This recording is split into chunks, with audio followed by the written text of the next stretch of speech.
Hello everyone, this is Nico Dormis, formerly known as Lost Furukawa, your anak ng manager ng taga Cebu Pacific, and I've been traveling na with Cebu Pacific since I was a kid pa. So if you're new here, subscribe na po kayo sa channel ko para in case may katanungan kayo or di kaya may gusto kayong malaman about sa controversial budget airline na ito.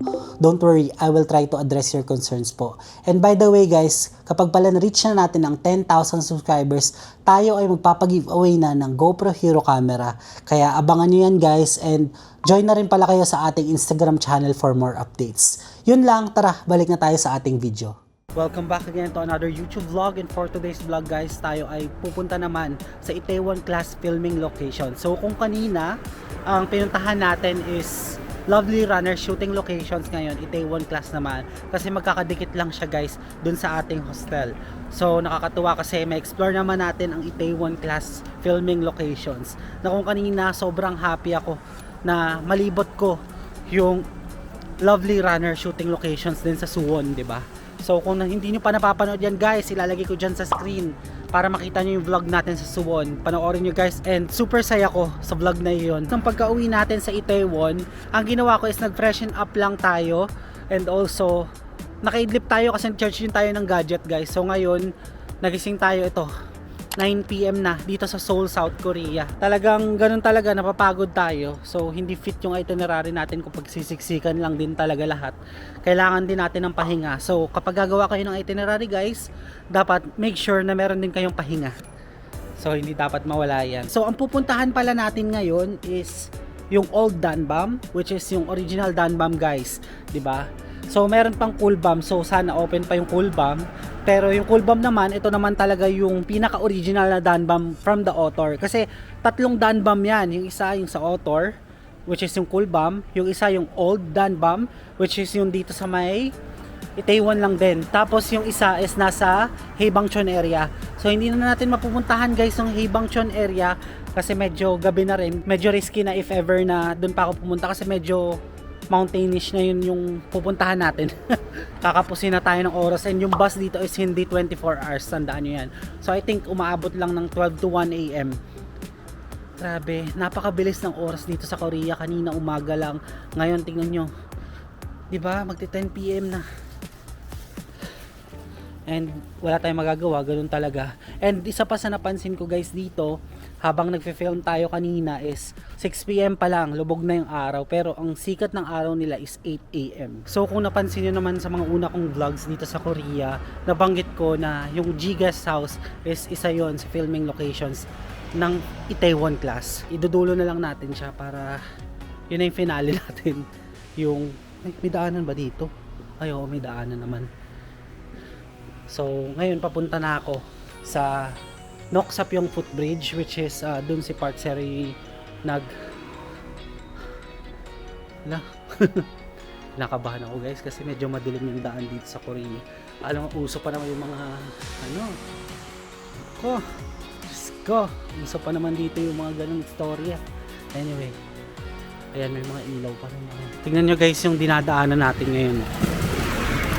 Hindi ba? Pataas siya. Nakakahingal. So kaway-kaway pala dyan sa mga fans ng Itaewon Class na kagaya ko. And sa mga hindi pa fan, maging fan na rin kayo kapag napanood yung vlog ko na to. Para kapag pupunta kayong Korea, mabibisita nyo rin ito sa Itaewon. Grabe, nakakapagod na. Paakyat guys, nahihingal ako. Tapos ang tahimik na ng paligid dito sa dinadaanan natin, nakakahiya. Sabihin, ang daldal talaga ng mga Pinoy. So bigyan ko na rin pala kayo ng brief background lang dito sa Old Danbam, or yung tinatawag nilang Ondok Jeep. So yun yung pangalan ng original store na ginawang Old Danbam guys.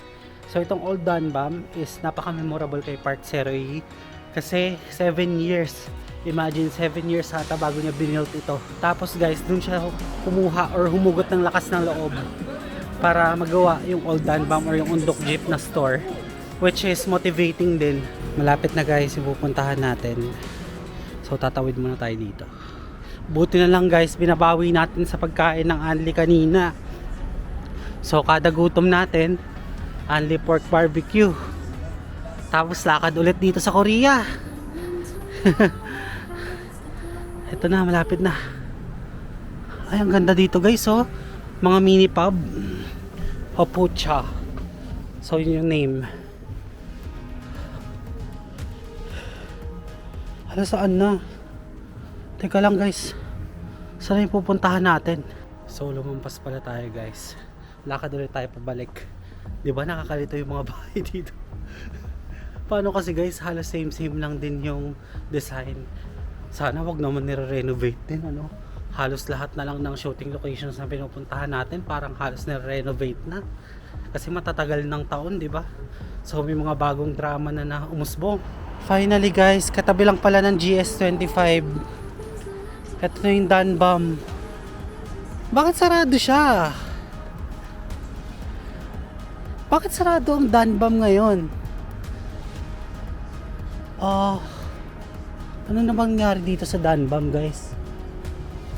Closed from December 8 to December 11. Galing. See you again on December 12. So close sila. Wow. Ito na yung Danbam guys. Picture na lang tayo dito sa may ilaw. Wow, finally nandito na tayo. Welcome to Danbam. Ayan pa guys, Danbam. Yung props ng Itaewon Class. Tapos medyo malaki pa yung sa loob niya. Ito katabi siya ng GS25. So nadaanan na pala natin. Kaso hindi siya kapansin-pansin. So pumunta tayo ng Itaewon Class filming location. Dito mismo sa original Danbam. Kaso sarado naman hanggang December 11. So December 12 pala ito magbubukas ulit yung Danbam guys. Actually ang tawag na sa kanya Tanbam ata. Binago na nila yung pangalan. Hindi na Danbam. Teka, check ko lang sa cellphone ko. Ayan, Tanbam na siya. Hindi na Danbam. Finally guys, na-meet na rin natin ang Danbam. Grabe, memories. Wow. Kaso bakit naman sarado po kayo?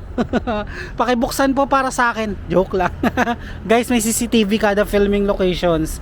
Kaya wag kayong kung ano-anong pinagagawa nyo guys. Tama yung picture lang sa video. Yung rooftop! Oh my god, dyan nakatayo si Park Seroy.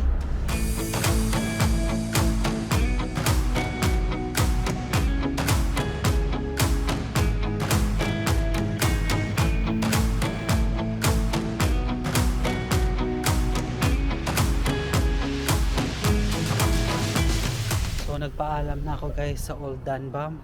And ngayon papunta na tayo sa Noksapyong Footbridge, kung saan si Park Seroy dyan nagja-jogging, also nag-iisip kung ano nga ba yung nangyari nung past, and also yung mga plans niya sa future, and also yung revenge niya sa Janga. So malapit-lapit lang yan sa Old Danbam. Kaya ito na, nakikita ko na. Kaya nakaagad yung footbridge guys, dyan lang tayo pupunta. Tapos mapapansin din natin guys, ayun yung mga magagandang buildings dun, and dapat makikita natin dito yung Namsan Tower. Kasi napakaganda ng view dito. Buti na lang guys, tahimik na, kasi pahating gabi na dito sa Korea. Kaya wala na tayong kalaban pagdating sa video tsaka picture taking. Welcome to Noksapyong Footbridge, ang ating second destination dito sa Itaewon Class Filming Location Tour Vlog. Wow! Kita nga natin dito guys yung Namsan Tower. Guys, kung ganito ba naman yung makikita nyo araw-araw, talagang mapapaisip kayo sa mga future plans nyo. Tingnan nyo, kitang-kita nyo dito yung Namsan Tower,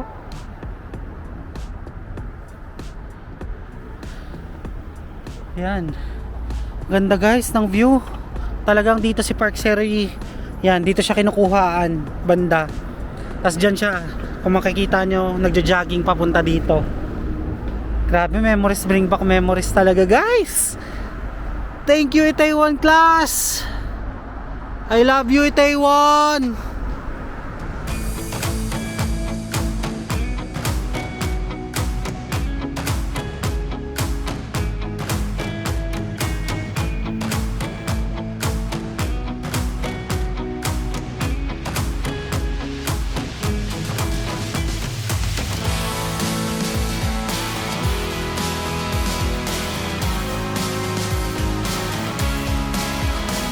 So may guide dito guys.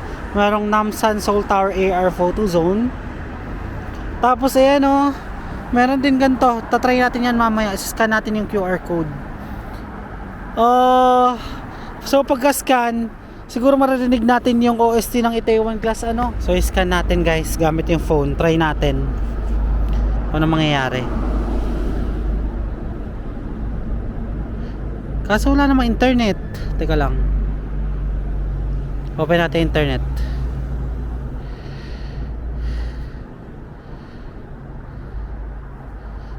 Yan, try na natin guys. Ito.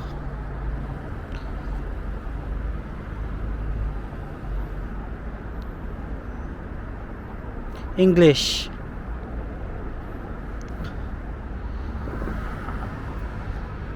Ano. Tama nga yung music. Antayin natin nag-play guys. You decide your own life. The bigger you dream, the bigger you'll grow. Itaewon Class, a show about the dreams and growth of young people in Itaewon, is packed with memorable quotes. Many of these lines are delivered on the iconic Nuksapyeong overpass, which connects Nuksapyeong Station to the streets of Itaewon. The overpass has become a symbol of the show. Akala ko music lang siya, OST ng Itaewon Class. So motivational guys. Grabe, buti trinay natin. Talagang summary siya and also motivational yung sinasabi ng speaker. Akala ko guys music lang, kaya pala kailangan ng headset. Ang galing. Tingnan mo, sobrang natutuwa ako. Grabe. Thank God talaga na nakapunta tayo dito sa Korea. Grabe yung puso ko ngayon, talagang yung kaba is parang dahil sa saya. Wow. Ganda guys, grabe. Imagine no, kung dito ka palagi, talaga mapapaisip ka talaga. Tapos malamig pa yung weather, di ba? Oh. So dalawa na lang guys yung bibisitahin nating filming locations. And i-check ko pa yung isa guys, yung another one na Coolbum or yung Honey Night, which is yung mismong bar ng author or pub. Hindi ko lang sure kasi sabi closed daw, pero let's see. Malapit lang naman pala siya sa G Guest House guys. So ngayon ang magiging sequence natin is dun muna tayo sa Angel Wings, kasi yon hindi naman sarado kasi painting lang siya, pero doon nagpicture si Joy Iso. Di ba? Kakainis. Grabe memories talaga sa Itaewon. Talagang solid pa rin yung memories natin dyan kahit 2020 pa pinalabas yung Itaewon, di ba? So nakita ko sa mapa guys na diretsong lakad lang naman to papunta sa G Guest House, galing sa original Danbam and also sa Nuksapyeong Footbridge. So pansin ko rin pala dito guys sa Itaewon, pag weekday night guys, hindi siya ganun kadaming nagbubukas yung mga pub or yung mga bar tsaka restaurant. Pero may mga part din naman na marami-rami pa rin kahit weekdays na. Pero yun talaga, kung gusto nyo mag-Itaewon Friday night or Saturday night, kayo pumunta dito sa Itaewon para hindi masayang yung punta nyo, kasi halos lahat ay sarado kapag weekdays. 'Di ba guys, so nakaraan buhay na buhay itong Itaewon. O ano nangyari ngayon sa Itaewon Street? Sarado. So kapag weekday day pala, ang boring pala dito, no? Hindi, pero may mga open din talaga guys. Ayan, no? Ito na guys yung Angel Wing. Ayan. So dito nagpicture si Joy Iso. Gagawin pa ba natin guys yung Angel Wing na picture? Pagod na ako guys kaka-setup ng tripod. Doon na lang siguro tayo mag-setup sa G Guest House. Bisitahin muna natin yung Coolbum kung open pa. Pero kung hindi, okay lang din. Malapit-lapit lang siya sa G Guest House eh. Ayan o. Dito lang siya banda. Tapos ito yung G Guest House. May mga bukas pa rin na bar guys, pero hindi ganun ka-lively compared nung weekend. Ayan o. Makulay pa rin dito sa Itaewon. Pero yun nga lang, tahimik. Wow. Oh yan, bukas din halos. Ito, nagpa-party-party yung mga tao dito nung nakaraan, di ba? Oh, Itaewon Class yung pinapalabas, oh. Oh. Itaewon. Grabe guys, may mga gumigimik pa rin kahit Monday night. Tingnan nyo to, oh. Di ba nung weekend maraming pila dyan sa mga yan? Guys, habang naglalakad tayo, naisip ko pala and nakalimutan ko pala sabihin sa inyo na this is our last night here in Itaewon. Kasi tomorrow lilipat na tayo sa Busan, and after ng Busan babalik na tayo sa Seoul Station, and then pupunta na tayo sa airport. So tara, tawid muna tayo. So guys, nandito na tayo sa location and wala nang sign talaga ng Honey Night. Ayan, dito pala yun, oh, sa Club Bar. Club Bar na pala siya. Oh, sayang, wala na rin. Wala na talagang sign, guys, nung sa Itaewon Class. Anyway, wala tayong magagawa. Ayan, ang tahimik na guys ang streets ng Itaewon. Pag Monday night, ang tahimik. Pero nung nakaraang pagkadating natin nung linggo, grabe. Ang dami talagang nagkalat sa daan, guys. Guys, hindi ko alam kung nakikita niyo yung usok na binubuga ko. Pero kanina pa ako buga ng buga. Kasi talaga makikita mo in person na lumalabas yung usok. Kasi super lamig ngayon. Actually, nanginginig na yung kamay ko, guys. Pero okay lang. At least nakakapag-vlog pa rin tayo. By the way, guys, yung last na itinerary natin sa Itaewon Class Filming Location Tour is itong Gigas House Itaewon na. So, picture taking lang din tayo. And syempre, napakita ko na sa inyo yung loob. Kagaya na lang ng vlog natin dyan. So, may quick vlog tayo dyan. Ilalagay ko na lang din dyan sa screen para makita nyo. Dyan. So, ito na. Nakikita ko na yung Gigas House, guys. Ayan, guys. So, while walking sa peaceful streets ng Itaewon, makikita nyo yung rainbow colors itong Gigas House. So parang pumamayari ata itong foreigner, guys.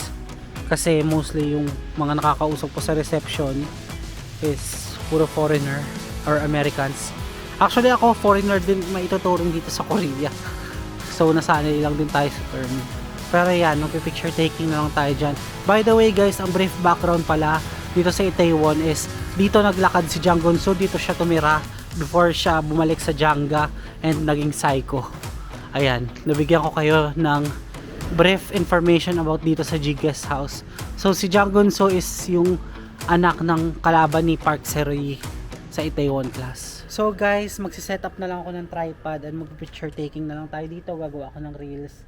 Then tayo matatapos na sa ating filming location. So guys, by the way, dito ko na pala puputulin itong filming location tour natin na vlog. And maraming salamat sa pagsama sa Lovely Runner and also sa Itaewon Class Filming Locations Tour.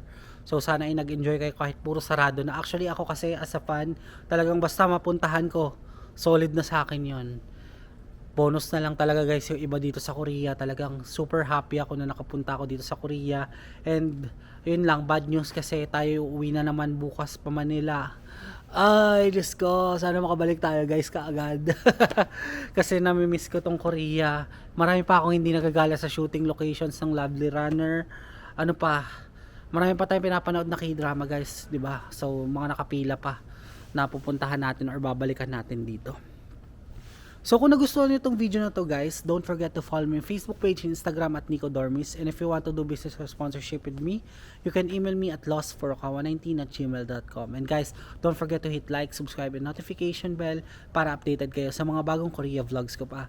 That's it, guys. I really appreciate you being here. See you tomorrow sa ating Busan vlog for a Fight for My Way shooting locations tour. Bye!